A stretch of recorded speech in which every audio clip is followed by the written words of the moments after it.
अच्छा कोई बात नहीं, लिखवाना पढ़ाने में नहीं आता। राजस्थान इतिहास, और राजस्थान इतिहास में अपन ने पहली शाखा पढ़ी, कौन से चौहान वंश पढ़ा अपन ने? तो बेटा पहले पढ़ा अपन ने चौहान वंश, और चौहान वंश को आज से पहले की क्लास में अपन ने क्या किया? कंप्लीट किया। और अब अपन पढ़ते हैं किसके बारे में? रणथंभौर चौहान वंश।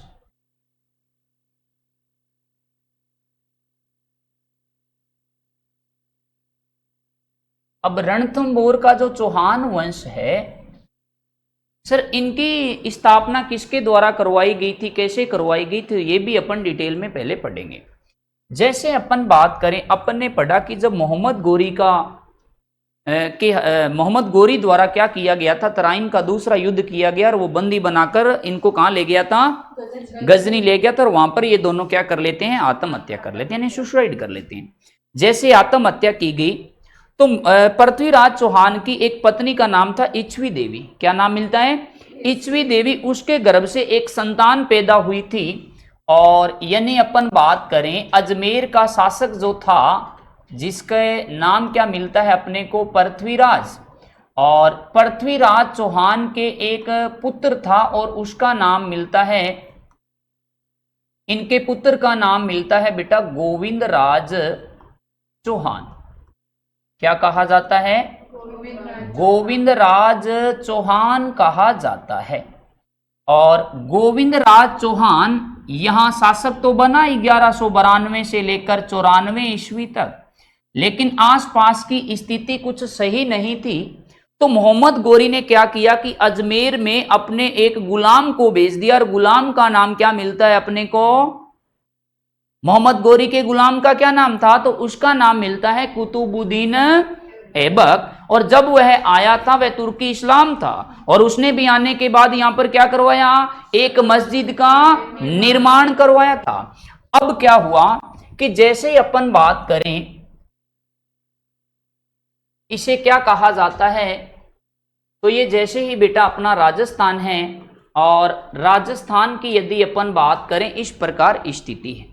यहां पड़ता था अजमेर, ये था दिल्ली, ये था महोबा, इधर कनौज, इधर अहिल्यापाटन। समझ में आ गया इनका साम्राज्य? अब उसके उपरांत यदि अपन बात करें तो यहां पड़ता है बेटा रणथंभौर। क्या कहा जाता है? रणथंभौर। अब क्या था कि उधर बेटा यहां पर कौन सा क्षेत्र कल बताया था आपको मैंने? तो यहां ऊपर बताया था कि उत्तरी भारत में एक सीमा बनाता है देश, जिसे क्या कहा जाता है? अफगानिस्तान। और अफगानिस्तान में एक जगह पड़ती जिसे क्या कहते हैं? तो गजनी से गजनी का एक सुल्तान था जिसका नाम था मोहम्मद गोरी, और उसका एक गुलाम था जिसका नाम था कुतुबुद्दीन ऐबक। वो कहां आता है? वह आता है बेटा अजमेर में। और अजमेर में जब स्थिति सही नहीं थी, यानी आसपास के साम्राज्यवादी शासक थे, वो अटैक कर रहे थे किसके ऊपर? गोविंद राज के ऊपर। तो बेटा गोविंद राज कहां चला जाता है? यदि अपन बात करें रणथंभौर, और रणथंभौर कहां पड़ता है? सवाई माधोपुर में पड़ता है। कहां पर पड़ता है रणथंभौर? और रणथंभौर में पहुंचता है यह कब? 1194 ईस्वी में। और चौहान वंश की क्या करवा देता है? यह स्थापना करवा देता है। कौन करवा देता है स्थापना? गोविंदराज चौहान। तो अपन यदि बात करें रणथंभौर में चौहान राजवंश का संस्थापक किसे कहेंगे? तो संस्थापक कहा जाता है बेटा किसको? गोविंदराज चौहान को कहा जाता है। अब यह जो गोविंदराज चौहान था, यह कहां का शासक बना? और यदि अपन बात करें, ये शासक बना था बेटा रणथंभौर के चौहान राजवंश का। और इनके द्वारा जो स्थापना थी वो कब करवाई गई थी? तो इनके द्वारा जो स्थापना करवाई जाती है वो कब करवा दी गई? 94 ईस्वी में क्या करवा दी जाती है? स्थापना करवा दी जाती है। यानी पृथ्वीराज चौहान के पुत्र गोविंदराज चौहान कहां आ गया? रणथंभौर दुर्ग में आ जाता है। और रणथंभौर जो दुर्ग पड़ता है, ये पड़ता कहां पर है? तो जिसे क्या कहा जाता है? सवाई माधोपुर कहा जाता है। क्या कहते हैं उसे अपन? सवाई माधोपुर कहते हैं। जैसे इसने यहां पर स्थापना करवाई। अब अगला यदि अपन अंतिम, और वैसे तो और भी छोटे शासक बने, लेकिन उनसे बेटा कभी भी एग्जाम में क्वेश्चन पूछा नहीं जाता। और यहां से एक अपने इंपॉर्टेंट शासक आता है जिनकी यदि अपन बात करें तो जिन्हें क्या कहा जाता है, हमीर देव चौहान कहा जाता है।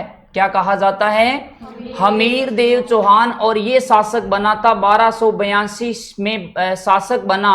और कब तक रहा था ये शासक, ये रहा था बेटा 1301 ईस्वी तक। ये क्या रहा था, शासक रहा था। कौन रहा था शासक।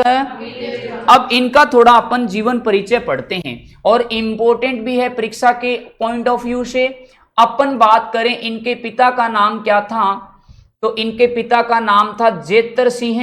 क्या नाम मिलता है अपने को, जेतर सिंह। और कई पुस्तकों में इनका ही नाम क्या मिलता है, जय सिम्हा भी कहा जाता है। क्या कहा जाता है इन्हें, जय सिम्हा भी कहा जाता है। यदि माता के नाम की बात करें तो माता का नाम था हीरा देवी। क्या कहा जाता है बेटा, हीरा देवी कहा जाता है। पत्नी के नाम की बात करें अपन तो पत्नी का नाम मिलता है रंग देवी, या तो रंग देवी भी कहते हैं, और या दूसरा नाम इनका क्या मिलता है अपने को इतिहास में, रंगा देवी भी कहा जाता है। ये किसकी वाइफ ऑफ किसकी थी, हमीर देव चौहान की पत्नी थी। इनकी पुत्री का नाम की बात करें तो इनकी पुत्री का नाम क्या था, देवल दे, और या क्या कहा जाता है, पद्मला कहा जाता है।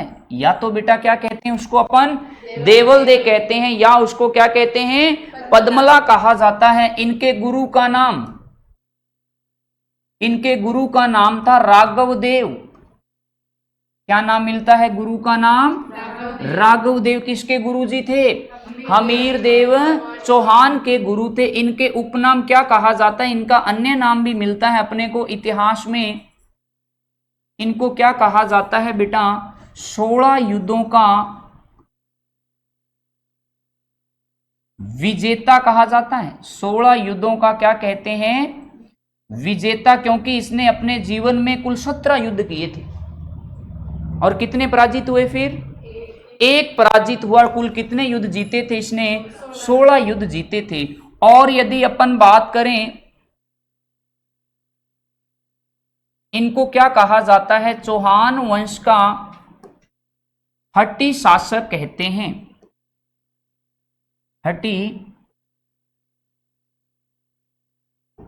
हठी शासक, इसका मतलब हुआ कि जो हट नहीं मानता, कभी किसी की अधीनता स्वीकार नहीं करने वाला जो शासक था, उनका नाम क्या मिलता है अपने को, हमीर देव चौहान कहा जाता है। इनके सैनिकों की बात करें अपन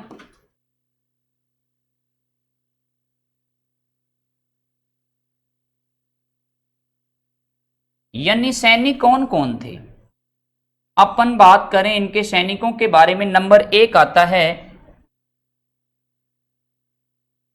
धर्म सिंह, कोमा क्या कहा जाता है, भीम सिंह कहा जाता है। दूसरी बात करें तो बेटा क्या कहा जाता है, रणमल, और क्या मिलता है, रत्तीपाल कहा जाता है। याद रखना है, जयमल फत्ता, रणमल, रत्तीपाल, आलाउदल, धर्म सिंह, भीम सिंह। ये ऐसे बेटा कई बार युग में भी पूछा जाता है कि इनका संबंध किस शासक से है। धर्म सिंह, भीम सिंह किससे संबंधित हैं, और रणमल, रत्तीपाल हमीर देव चौहान से संबंधित हैं। अब मिलता है कि सर इनकी जानकारी के स्रोत कैसे हैं। जैसे अपन ने कल पृथ्वीराज चौहान के बारे में पढ़ा था कि उनसे संबंधित कुछ ग्रंथ मिले थे अपने को, जिन्हें क्या कहा गया था, पृथ्वीराज रासो और पृथ्वीराज विजय। इनके जानकारी के स्रोत, सर जानकारी कहां कहां से मिलती है। नंबर 1 ग्रंथ आता है हमीर हट। तो हट के लिए तो अपने क्रांतिकारी हुए थे देश के, जिसने कहा था मैं आजाद ही जन्मा था, आजाद ही रहूंगा और आजाद ही था। उसका नाम मिलता है, जिसका नाम आजाद था, क्या कहा जाता है, चंद्रशेखर। उनका पूरा नाम क्या था? चंद्रशेखर आजाद कहा जाता है। तो अपन बात करें यहां से, ये कुछ अपन समझ भी सकते हैं, ये उसका ग्रंथ नहीं है चंद्रशेखर आजाद का, लेकिन अपन यहां से समझ सकते हैं कि हट आ रहा है तो अपनी हट के लिए कौन प्रसिद्ध था? चंद्रशेखर प्रसिद्ध था। तो अपन यहां पर लिख सकते हैं इस ग्रंथ की रचना बेटा किसके द्वारा की गई? चंद्रशेखर के द्वारा की गई। ये एक अच्छा इतिहासकार भी था। इनकी बात करें नंबर 2, अगला ग्रंथ जो आता है जिसे क्या कहा जाता है? हमीर महाकाव्य कहा जाता है। हमीर महाकाव्य कहते हैं। और हमीर महाकाव्य की बात करें अपन तो इसकी रचना की गई थी नयन चंद्र सूरी के द्वारा की गई थी। किसके द्वारा की गई थी? नयन चंद्र सूरी के द्वारा की गई थी। और यदि अपन बात करें हमीर रासो, कौन सा ग्रंथ आ गया बेटा? हमीर रासो। और हमीर रासो की रचना किसके द्वारा? कुछ तो रचना की गई थी सारंगधर, और दूसरा भाग किसके द्वारा की गई थी? जोधराज के द्वारा। कुछ भाग की बेटा किसने रचना की थी? एक इतिहासकार तो था सारंगधर और दूसरे का नाम क्या था? जोधराज। अगला मिलता है अपने को नंबर 4, हमीर प्रबंध। क्या कहा जाता है? हमीर प्रबंध कहा जाता है। और इसकी रचना किसके द्वारा की गई थी?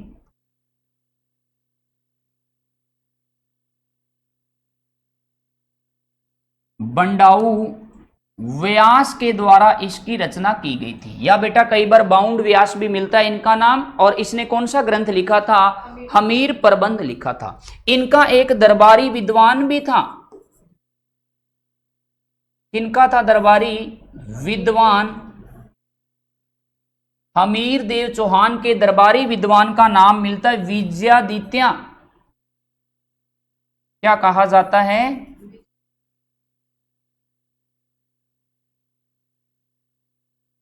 विजयादित्य। आगे बात समझ में।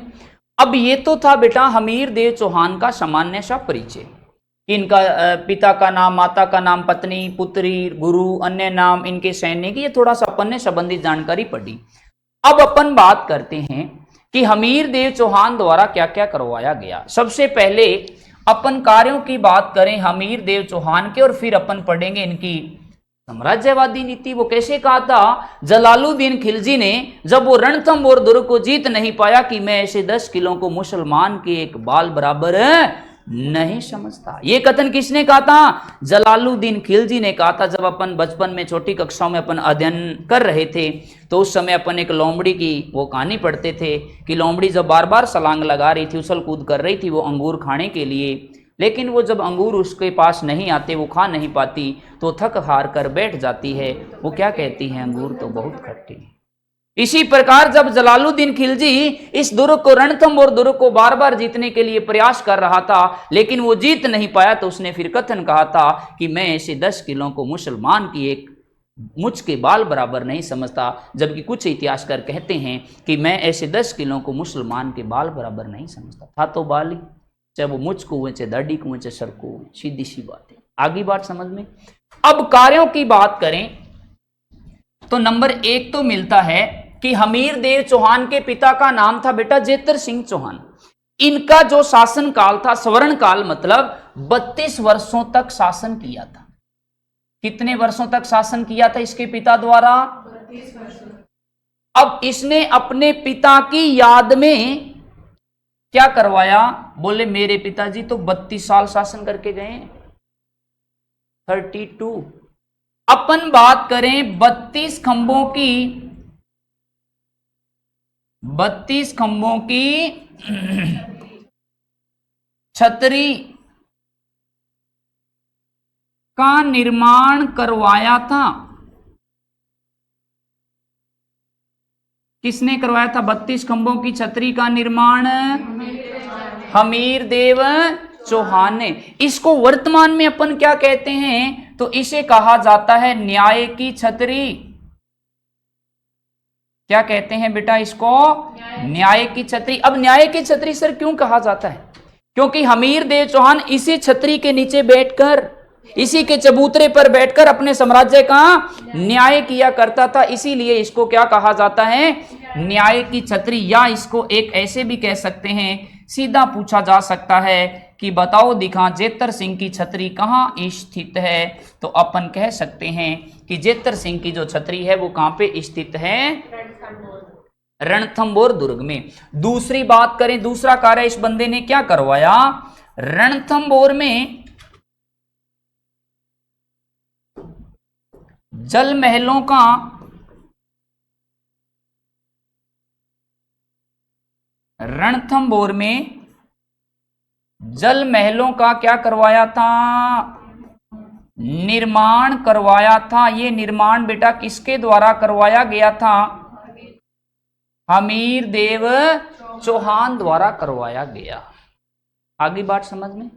अब अपन इनका थोड़ा और डिटेल पढ़ते हैं कि ये जो हमीरदेव चौहान था, इनके बारे में और अपने को इतिहासकार क्या जानकारी देते हैं। अपन बात करें, ये जो हमीरदेव चौहान था, तो इन्हीं के समकालीन यदि अपन बात करें तो जो दिल्ली सल्तनत अपने को साम्राज्य मिलता है, अपने बड़ा टॉपिक रहता है। यदि अपन वो रीट लेवल 2 की बात करें या सेकंड ग्रेड की बात करें या और भी भर्ती परीक्षाएं हैं, उनमें भी बेटा दिल्ली सल्तनत तो एक वेरी मोस्ट इंपॉर्टेंट है, क्योंकि इन्होंने दिल्ली सल्तनत के सुल्तानों के द्वारा, यानी सल्तनत का मतलब कुछ समय के लिए, कुछ वर्षों के लिए, कुछ सालों के लिए सुल्तानों द्वारा शासन किया गया, तो उसका नाम भी क्या रख दिया जाता है, दिल्ली सल्तनत। क्या कहते हैं, और दिल्ली सल्तनत की स्थापना तो हुई थी बेटा 1206 ईस्वी में, और पतन कब हुआ था, 1526 ईस्वी में, जब मुगल बादशाह बाबर आता है। बाबर के द्वारा फिर इब्राहिम लोदी को युद्ध मैदान में मौत के घाट उतारा, और फिर भारत में मुगल वंश की क्या हो जाती है, स्थापना हो जाती है। फिर भारत में 1526 से लेकर 1857 की क्रांति तक मुगलों का क्या रहा था, भारत में शासन रहा था। लेकिन जो मुगलों का स्वर्ण काल था वो रहता है 1526 से लेकर और 1707 ईस्वी तक रहता है, जब सबसे पहले संस्थापक कहते हैं बाबर को, और स्वर्ण काल का अंतिम शासक कहते हैं मुगल बादशाह औरंगजेब को, जिसने सिख धर्म के 9वें गुरु श्री गुरु तेग बहादुर जी को दिल्ली में चांदनी चौक में उनको क्या किया गया था बेटा, सरदड़ से अलग करवाया गया था। समझ में आ गई बात। अपन पढ़ेंगे एक एक टॉपिक के बारे में, तो ये बात यहां तक समझ में आ गई ना। अब अपन आगे चलते हैं। जैसे अपन बात करें तो इधर बेटा शासक था, चलो अब प्रैक्टिकली बता दें आपको कुछ चीजें। अपन बात करें जिस प्रकार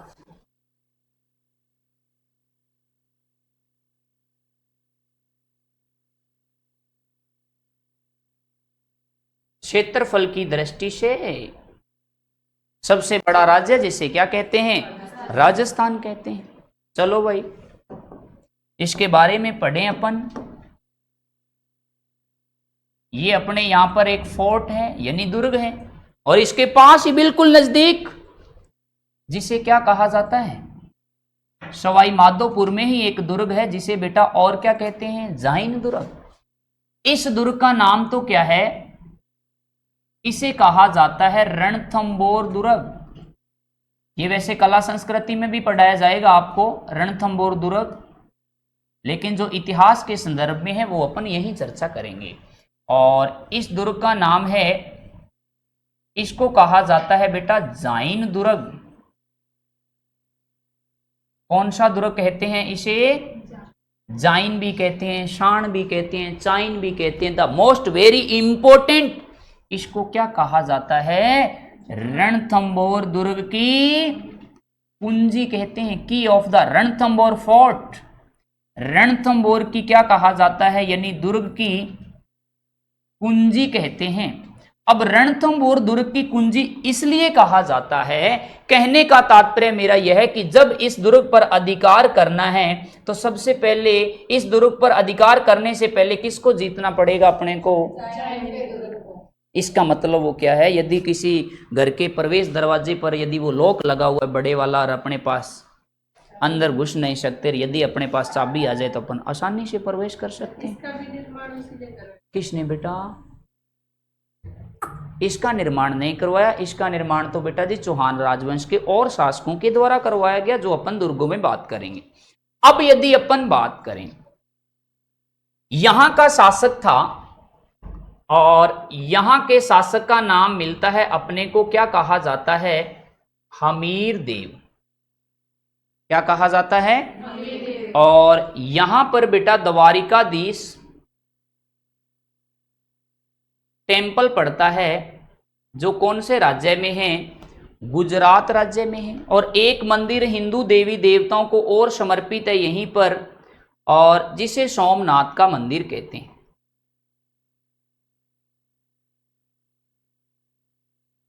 कौन सा मंदिर कहते हैं? सोमनाथ का। और द्वारिकाधीश का मंदिर भी कहां पर है? गुजरात में। ये सोमनाथ का मंदिर भगवान शिव को समर्पित, और द्वारिकाधीश जो भगवान का वहां पे मंदिर है वो भगवान श्री कृष्ण को समर्पित है। समझ में आ रही है बात? अब क्या हुआ, ये पार्ट है बेटा, यहां पर एक साम्राज्य था, बिल्कुल राइट, जिसे क्या कहा जाता है? दिल्ली सल्तनत। दिल्ली सल्तनत में बेटा 5 वंशों के द्वारा शासन किया गया। गुलाम, खिलजी, तुगलक, सयन, लोदी। कितने वंश आए?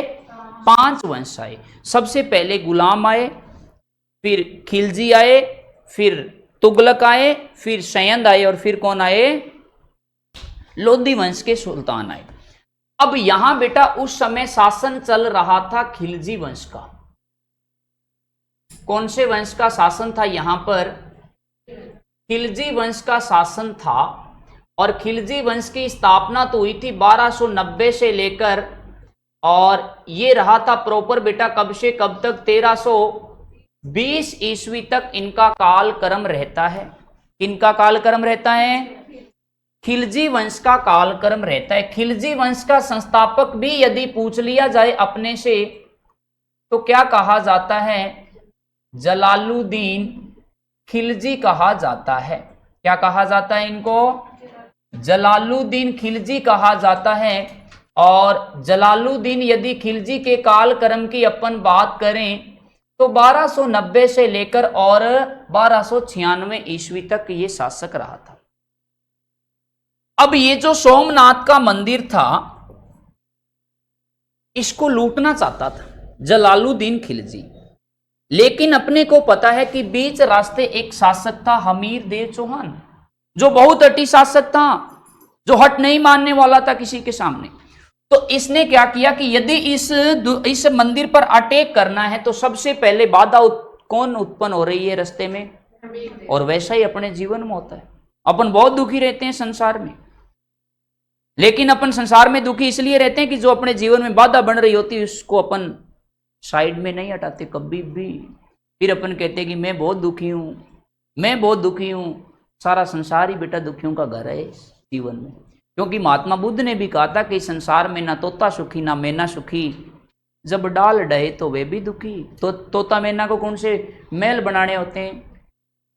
तोता मैना को कौन से मेल बनाने होते हैं? और इस संसार में ना सूर्य सुखी ना चंद्रमा सुखी, जिस दिन ग्रहण गए तो वे भी दुखी। क्योंकि सूर्य को ग्रहण कब लगता है? आप बताओ। अमावस्या को। और चंद्रमा को ग्रहण कब लगता है? पूर्णिमा को। तो उनको भी दुखी होना पड़ता है। मनुष्य तो ऐसे ही फड़फड़ाता रहता है, मैं दुखी मैं दुखी। तो ऐसा नहीं करना चाहिए व्यक्ति कभी भी। जो अपने रास्ते में मार्ग में बाधा बन रही है उससे या तो खुद हट जाओ या उसको हटा दो, एक ही काम करना चाहिए। अब क्या है कि हमीर देव चौहान यदि इस मंदिर पर अटैक करेगा तो सबसे पहले रास्ते में कौन है? मार्ग में हमीर देव चौहान। अब क्या करता है कि अलाउद्दीन खिलजी के द्वारा इस दुर्ग पर बेटा क्या कर दिया गया? आक्रमण कर दिया गया। आक्रमण किया गया, और ये आक्रमण किया गया बेटा 1291 ईस्वी। जब आक्रमण करने के लिए आया तो इनका एक सैनिक था, और इनके सैनिक का नाम था मोहम्मद आलम चाप कहा जाता है। क्या सैनिक का नाम था? मोहम्मद आलम चाप कहा जाता है।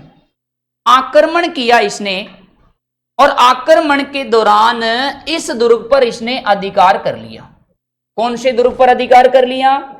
जाइन दुर्ग पर। जब जैसे ही अधिकार कर लिया इसने, लेकिन बेटा लगभग 6 माह तक इसने घेराबंदी करके रखी, लेकिन इस दुर्ग पर वो फतेह नहीं कर पाया, इस दुर्ग पर अधिकार नहीं कर पाया। तो धीरे धीरे कुछ ऐसा हुआ कि क्या हुआ कि इनके पास बेटा सेना की भी कमी होने लगी, खाद्य सामग्री, भोजन सामग्री की भी कमी होने लगी, रसद सामग्री भी समाप्त हो गई। तो इनके द्वारा निर्णय लिया गया कि अब जीतना पॉसिबल नहीं है, मुझे लौटना होगा। कहां पे लौटना होगा? अक्षर दिल्ली की वादियों में लौटना होगा, मैं नहीं जीत पाऊंगा। अब जब उसने अपने सैनिकों को आदेश दिया, तो स्वाभिमानी सैनिक था जिसका नाम मिलता है मोहम्मद आलम साहब। जब आदेश दिया गया कि यहां से घेराबंदी वापस उठाओ, उसने कहा क्यों रे जलालुद्दीन खिलजी? क्या कहा उसने? क्यों रे जलालुद्दीन खिलजी? तब तो आप बड़ी बड़ी फेंक रहे थे, बोले मैं जीतते बिना लौटूंगा ही नहीं। अरे बोले नहीं, बात ये नहीं है, बात तो ये है कि मैं ऐसे 10 किलो को मुसलमान के बाल बराबर नहीं समझता, ऐसे दुर्ग को जीतूंगा मैं कभी नहीं। क्यों? जन आक्रमण करे जन तो जीत कौन पायो। और पछे बोले बेटी को बाप, बोले मैं ऐसे किलों को जीतना ही नहीं चाहता। तो ऐसा कथन कहते हुए वह लौटा बेटा 1292 ईस्वी में। कहां पर? दिल्ली लौट गया वापस। दिल्ली लौटा तो इनका एक भतीजा था, और भतीजे का नाम मिलता है अपने को, क्या कहा जाता है भतीजे का नाम? अलाउद्दीन खिलजी।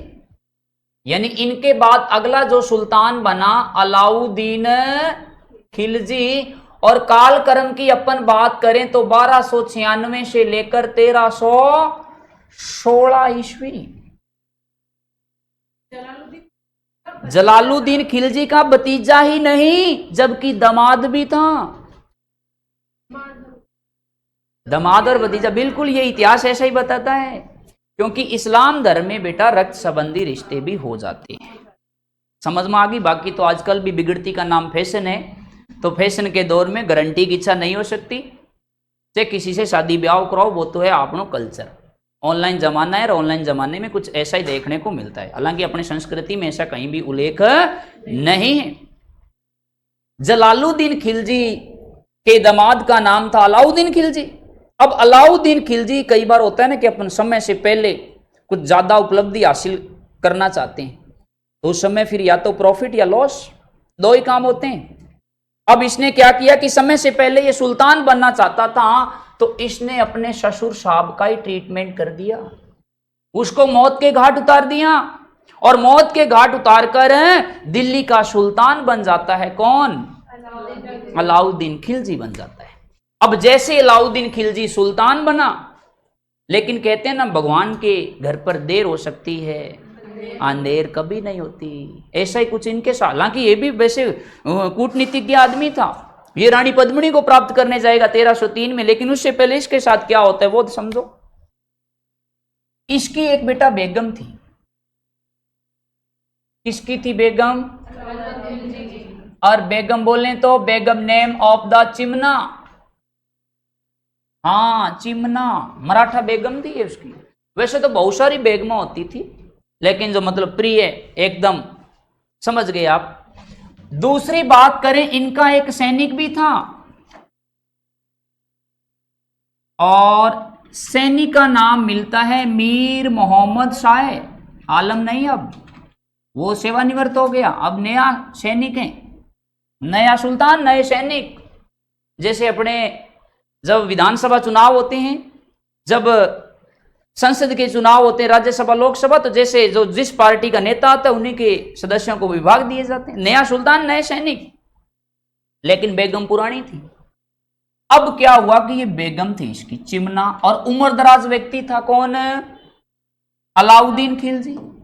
अब कुछ समय तक तो क्या हुआ कि ये जो मीर मोहम्मद शाह था, ये बेटा सैनिक के पद पर ही कार्य करता है, लेकिन कुछ समय बीता, समय का कुछ ऐसा बदलाव हुआ कि ये थोड़ा प्रमोशन ले लेता है। प्रमोशन सर बोले तो क्या वो सेना में पद बड़ा मिला? नहीं, वो तो सबसे बड़ा पद ले गया। कहने का तात्पर्य मेरा यह हुआ कि आधुनिक युग के अनुसार इन दोनों के मध्य नंबरों का आदान प्रदान हो गया। अब जैसे आदान प्रदान हुआ, कुछ समय बीता, बातों का आदान प्रदान हुआ, और इनकी जो बातों का आदान प्रदान हो रहा था इसके बारे में पता चला किसको? अलाउद्दीन खिलजी को। बोले मैं सुल्तान और मेरी बेगम चिमना, वो किसी और को चिमना बनाना चाहती है, ऐसा कभी नहीं हो सकता। उसने अपनी बेगम चिमना को बुलाया, कहां पर? दरबार में बुलाया, और मीर मोहम्मद शाह को बुलाया। चिमना को उसने जब दरबार में बुलाया, पूछा गया, पुष्टि की गई, तो चिमना कहां मानने वाली थी? वो कहती है मुझे मरना कबूल है, लेकिन अब यदि मैं शादी करूंगी तो मैं किसके साथ करूंगी? मीर मोहम्मद शाह के साथ करूंगी। सुल्तान है, इतना बड़ा चैलेंज कैसे हो सकता है? उन्होंने क्या किया कि इनको देशद्रोही करार दिया, राजद्रोही करार दिया, और इनको फांसी की सजा देना तय किया, अपनी बेगम और अपने सैनिक। जैसे सुबह सजा देनी थी इनको, और क्योंकि होता है ना कि हमेशा जो अपना विरोधी है आगे उसका विरोधी है, वो अपना तो दोस्त हो सकता है नहीं हो सकता? भाई चिमना और मीर मोहम्मद शाह का विरोधी कौन था? और अलाउद्दीन खिलजी का कहीं न कहीं विरोधी हमीर देव चौहान था। तो विरोधी का विरोधी अपना दोस्त होता है हमेशा। तो क्या हुआ कि मीर मोहम्मद शाह और चिमना दोनों क्या करते हैं कि बेटा वहां दिल्ली दरबार से भगते हैं, एक कारण तो ये माना जाता है, और दिल्ली दरबार से आते हैं, और कहां चले आते हैं? यह रणथंभौर चले आते हैं। रणथंभौर आए और हमीर देव चौहान ने शरण दे दी इनको। बोले आप तो आराम से रहो, क्योंकि कभी भी राजपूतों का ये नियम नहीं, ये नियम था उनका कि घर में आए हुए व्यक्ति का कभी, शरण में आए हुए व्यक्ति का कभी अपमान नहीं करते। और उनका एक बहुत बड़ा ये भी कारण था, और जब कोई युद्ध मैदान में युद्ध हो रहा है तो युद्ध के दौरान किसी दूसरे आक्रांता के द्वारा पीठ दिखा दी, युद्ध से भाग रहा है, तो वो कभी उसकी पीठ पर आक्रमण नहीं करते थे। और ये बहुत बड़ी भूल भी थी, ऐसी बात नहीं है। कहीं ना कहीं जब युद्ध पढ़ते हैं अपन इतिहास में, तो अक्सर देखा जाता है राजपूतों का इतिहास कि जब बेटा कोई युद्ध मैदान से पीठ दिखाकर जा रहा है तो उसके ऊपर कभी वार नहीं करते थे। जैसे अपन बात करें, अभी अभी पढ़ा अपन ने पिछली ही क्लास में पृथ्वीराज चौहान के बारे में, कि जब वो मोहम्मद गोरी युद्ध मैदान छोड़कर भाग रहा था गजनी, तो हो सकता है कि उस समय उसके पीछे से वार कर दिया जाता तो इतिहास कुछ और होता, अपने को पृथ्वीराज चौहान का कुछ और इतिहास को श्यों गीता कोई और पढ़नी पड़ती। लेकिन ठीक है, वो तो यही मामला साफ हो गया, तो अपना भी थोड़ा ही पढ़ना पड़ा अपने को।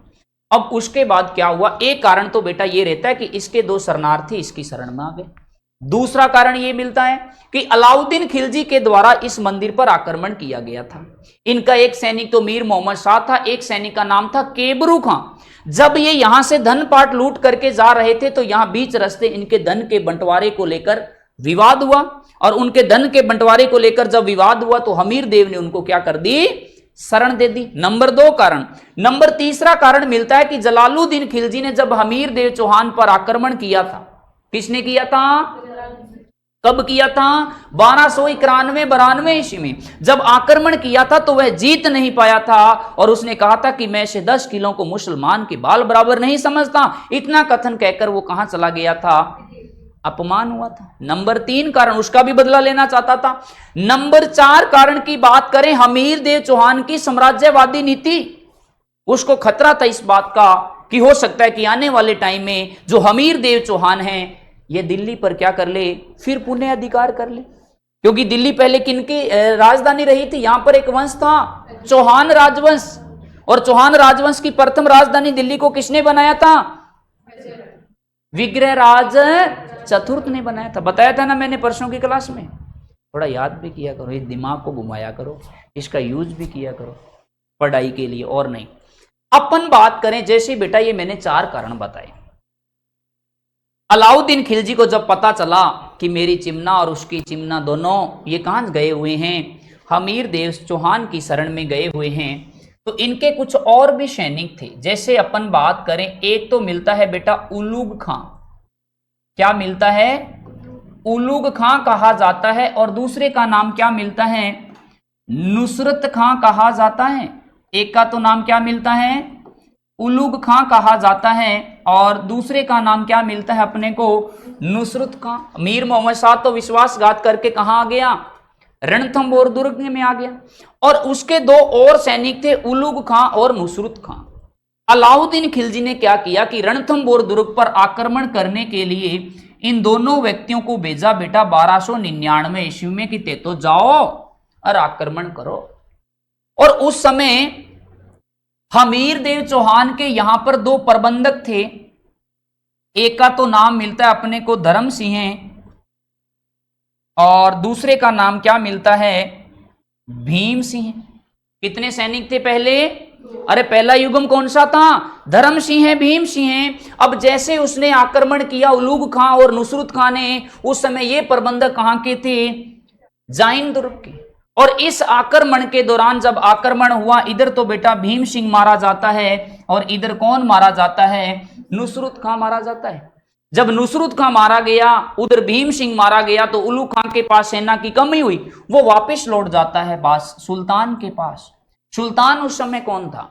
अलाउद्दीन खिलजी। जब वापिस गया और भीम धर्म सिंह जो था इनकी मौत का समाचार लेकर और रणथंबोर दुर्ग में गया, हमीर देव चौहान ने इनके ऊपर विश्वासघात का आरोप लगाया कि ऐसे तो हो नहीं सकता कि भीम सिंह मारे जाएं, आपने जरूर कोई ना कोई विश्वासघात किया होगा उनके साथ। इनको बेटा राजद्रोही करार दिया जाता है और इसको बेटा क्या कर दिया जाता है? राज्य से निकाल दिया जाता है, यानी क्या कर दिया जाता है? निष्कासित कर दिया जाता है। जब निष्कासित कर दिया गया, किसको? मारा कौन गया था? उधर सुल्तान की सेना का कौन मारा गया? नुसरत खां मारा गया। और उलूग खां कहां लौट गया? वापस दिल्ली लौटा। अलाउद्दीन खिलजी को पता चला कि अब तो और अपमान हो, एक कारण और बन गया। चार तो पहले बताए, एक कारण और इसने फिर क्या किया कि पुणे बेटा स्वयं रणथंबोर दुर्ग पर अटैक करने के लिए आता है। और जब अटैक करने के लिए आया, और उस समय हमीर देव चौहान ने जाइन दुर्ग के जो प्रबंधक थे वो किनको बना रखा था? एक का तो नाम मिलता है रणमल और दूसरे का नाम क्या कहा जाता है? रत्तीपाल कहा जाता है। एक का तो नाम क्या मिलता है? रणमल और दूसरे का नाम रत्तीपाल कहा जाता है। अब रणमल और रत्तीपाल जाइन दुर्ग के प्रबंधक थे। अलाउद्दीन खिलजी आया आक्रमण करने के लिए स्वयं, और ये जब स्वयं आया आक्रमण करने के लिए, और उस समय कब आया था? यह 11 जुलाई 1301 ईस्वी को, 11 जुलाई 1301 ईस्वी को यह आक्रमण करने के लिए आता है। कौन से दुर्ग पर? रणथंबोर दुर्ग पर। लेकिन अपने को पता है कि रणथंबोर दुर्ग से पहले किसको जीतना पड़ेगा? जाइन दुर्ग को जीतना आवश्यक है। उसने पता था उसको कि यहां के प्रबंधक है रणमल रत्तीपाल।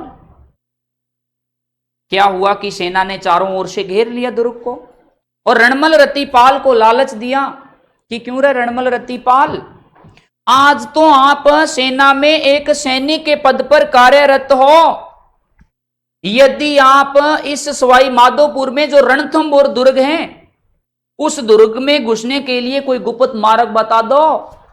प्रवेश दरवाजे पर तो सेना रुकी हुई है, और यदि आप कोई मार्ग बता दो तो मैं आपको रणथंबोर जीतने के बाद आपको रणथंबोर दुर्ग का उत्तराधिकारी बना दूंगा। लालच दिया। जैसे ही लालच दिया, अब लालच बुरी बला, ये तो ऐसा फल है जो खाए वो भी पछताए, वो भी पछताए। लालच में बोले आज तो यार अपना छोटा सा दुर्ग का सैनिक जन अमीर देव चौहान मारा गया तो अपने को तो मतलब बादशाह बन जाएंगे अपन। फीलिंग ले ली, जैसे मतलब अपने अपने स्वप्न देखने लगे। रणमल तो कहने लगे नहीं नहीं तू तो छोटे काम करना, मैं राज सिंहासन पर बैठूंगा। रत्तीपाल नहीं नहीं आप छोटे हो, आप सेना के पद पर कार्य करोगे, राजा तो मैं बनूंगा। बोले अलाउद्दीन खिलजी लालच में आ गए, बोले हाँ हम आपकी सेना में हैं, हम हमीर देव चौहान की सेना में रहते हुए भी आपकी सेना का नेतृत्व करेंगे। अलाउद्दीन खिलजी ने रणनीति चली, और हमेशा ही अपन रणनीति से ही सक्सेस हो सकते हैं, चाहे वो शिक्षा के क्षेत्र में, चाहे वो किसी भी क्षेत्र में, चाहे अपना बिजनेस हो, शिक्षा हो। तो सबसे पहले अपना तो काम है कि शिक्षा ग्रहण करना और अपनी नौकरी पाना, सबसे बड़ा लक्ष्य तो यही है। तो अपन इसी क्षेत्र में इसको अपनाएं कि रणनीति जरूर होनी चाहिए आदमी की। हमेशा अपने को कंटिन्यू निरंतर तैयारी करते रहना चाहिए एक रणनीति के अनुसार। नहीं तो पढ़ने को तो बेटा बहुत लोग पढ़ रहे हैं, पूरे भारत की लगभग पूरे विश्व में सबसे अधिक जनसंख्या है, इसी प्रकार कुछ आंकड़े आए थे। इसका मतलब जनसंख्या तो और भी बढ़ेगी, मेहनत जारी है भारतीयों की। अपन बात करें, रणमल और रतिपाल लालच में आए और इन्होंने कहा कि देखो बेटा एक बात बहुत गंभीरता से समझनी है आपको कि ये जो जाइन दुर्ग था, ये कौन सा दुर्ग है, रणथंबोर दुर्ग, इन दोनों के मध्य एक गुप्त मार्ग है, यानी सुरंग है, आपस में जुड़ा हुआ है। अब बाहर तो बेटा अलाउद्दीन खिलजी की सेना, अंदर राजपूत सैनिक, कैसे घुसे सेना? क्योंकि कहा जाता है अबुल फजल द्वारा रणथंबोर दुर्ग के बारे में क्या कहा जाता है, बताओ?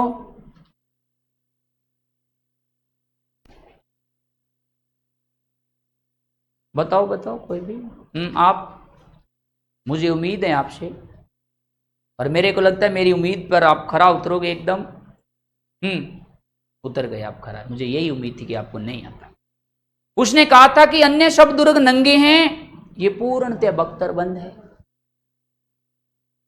किसने कहा था ये कथन? अबुल फजल ने कहा था, जिसने आईने अकबरी की रचना की थी, जो अकबर के नवरत्नों में शामिल था, जिसे अकबरनामा भी कहते हैं। अकबर की आत्मकथा का नाम था अकबरनामा, या उसे कहा जाता है आईने ए अकबरी।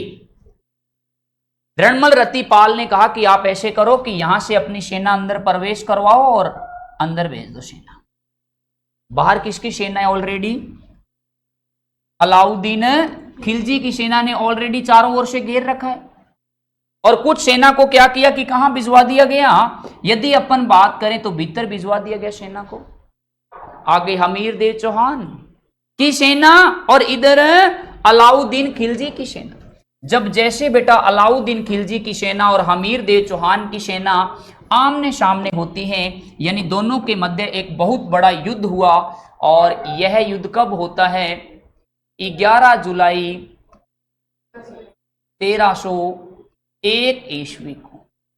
11 जुलाई 1301 ईस्वी को जब युद्ध होता है, राजपूत सैनिकों के द्वारा वीरता का परिचय देते हुए अलाउद्दीन खिलजी की सेना के साथ साम दाम दंड भेद लेकर और अपना स्वाभिमान का परिचय देते हुए अलाउद्दीन खिलजी की सेना के साथ वो युद्ध करते हैं। लेकिन कुछ सेना का अभाव, कुछ रणनीति का अभाव, कुछ सैनिकों के द्वारा किया गया विश्वासघात, जो सबसे बड़ी हमीर देव चौहान की भूल थी। हो सकता है कि वहां पर रणमल रतिपाल नहीं होते तो अलाउद्दीन खिलजी की सेना को रणथंबोर दुर्ग में प्रवेश करने का कोई मार्ग नहीं पता चलता। क्योंकि कहते हैं ना कि घर का बेदी लंका ढाए। जो अपना बिल्कुल नजदीकी आदमी होता है ना, अपना दोस्त होता है, और उसको सारे राज भी नहीं बताने चाहिए आदमी को। हो सकता है कि कल आने वाले समय में अपना वो विरोधी हो जाए, तो सबसे बड़ी मात अपने को वही अपने घुटने टिका सकता है, और किसी के बाप की औकात नहीं है कि अपने को कोई नीचा दिखा दे। क्योंकि जो अपने भेद जानता है, सारे अपने पॉजिटिव और नेगेटिव, वो ही अपने को सबसे बड़ी चोट पहुंचा सकता है हमेशा। 11 जुलाई 1301 ईस्वी दोनों सेनाओं के मध्य युद्ध हुआ।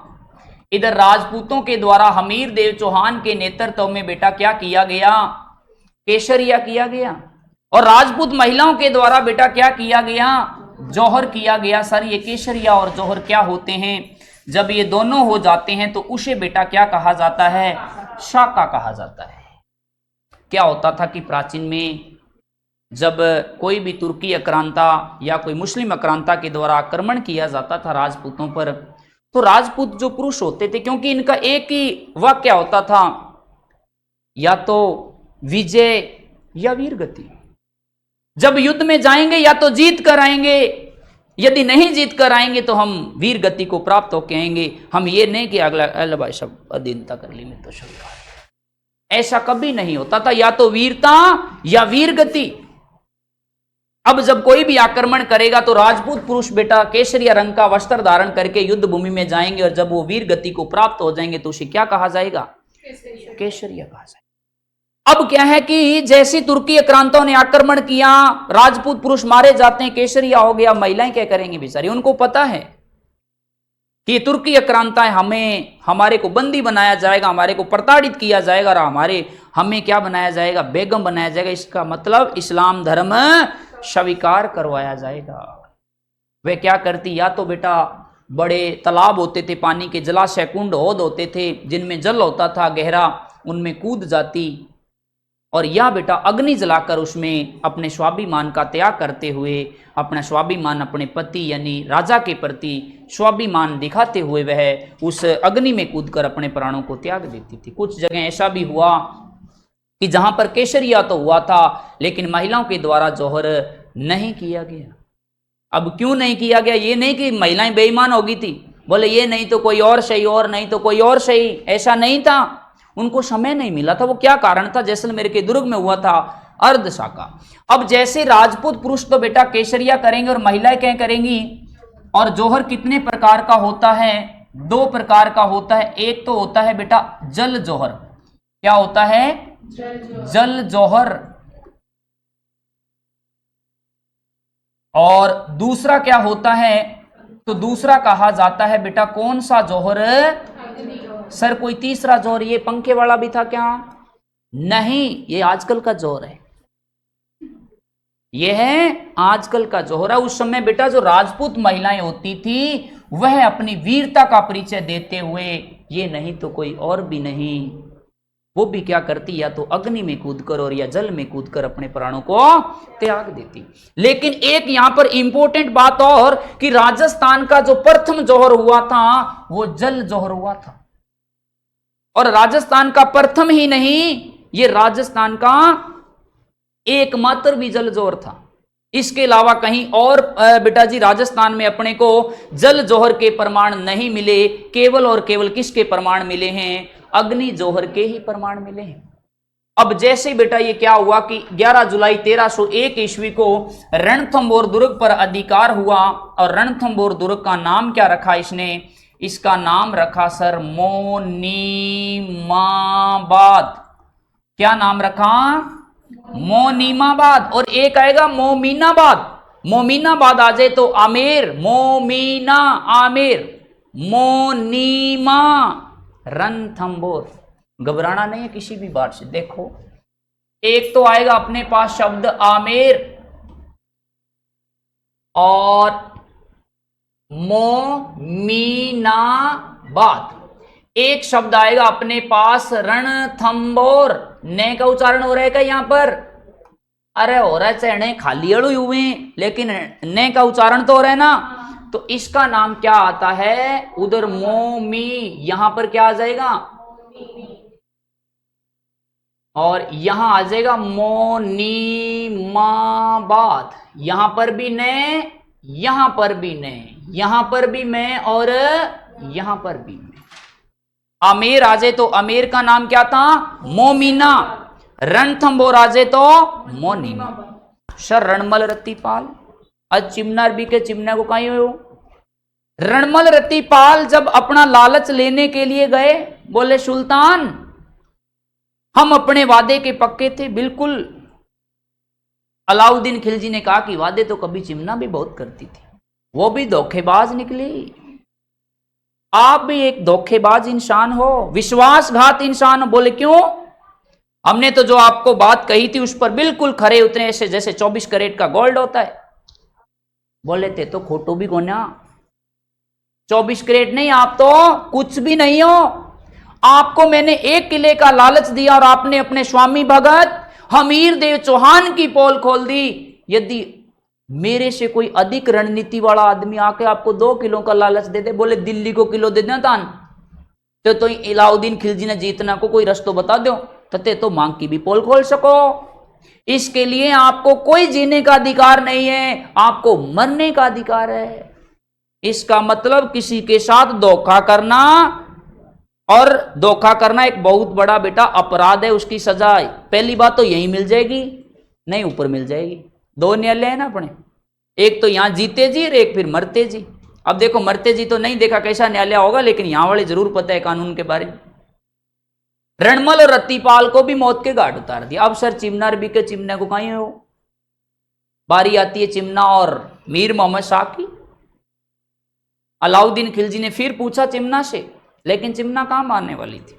वो बोली कि सबसे पहले आपका ही ट्रीटमेंट करेंगे, उसके बाद हमीर देव चौहान का कोई वंश जीवित हुआ तो उसको राज सिंहासन पर बिठाएंगे। बोले उसके बाद मैं इसकी चिमनार ओ मां को चिमनो, फिर हम दिल्ली पर क्या करेंगे, शासन करेंगे। तो बताया जाता है कि उनको भी बेटा क्या दे दिया, मृत्युदंड दे दिया।